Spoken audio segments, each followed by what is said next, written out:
A few days ago, we rode the TVS Apache RTR 310, a bike that was designed to take on the KTM 390 Duke. And today, that bike's job has become a lot tougher with this, the Gen 3 390 Duke. There are a lot of updates here, so let's walk through them. The biggest is at the heart of the matter, the engine. Displacement is up from 373cc to 399cc, as a result of which power and torque have been bumped up as well. The chassis is also all new, right from the main frame. The subframe is no longer a trellis unit. You've got this aluminium subframe at the rear. Suspension is another big area of change. At the rear, you've now got an offset monoshock.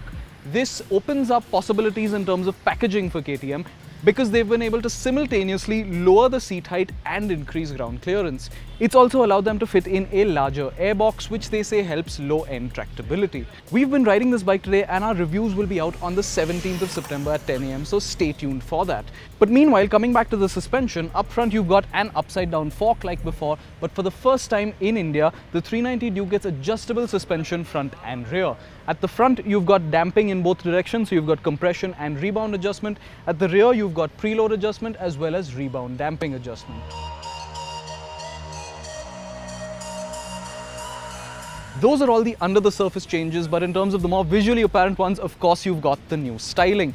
KTM says it's inspired by its larger bikes, to some extent the 890 Duke and to a larger extent the 1290 Super Duke. You see that in these large, sharp tank extensions. The headlight has a bit of an oddball design. It might not be to everyone's taste, but overall this is certainly a striking looking motorcycle. To go with that, they've also thrown in a bunch of new features. You've still got a 5-inch TFT display like you had before, but the layout here is all new. You've got riding modes for the first time. There's a rain mode with lower output levels and street and track modes that give you full output but with different layouts on the dash. Rider aids, there's been a bump up there as well. You've now got traction control, and in track mode you've even got launch control.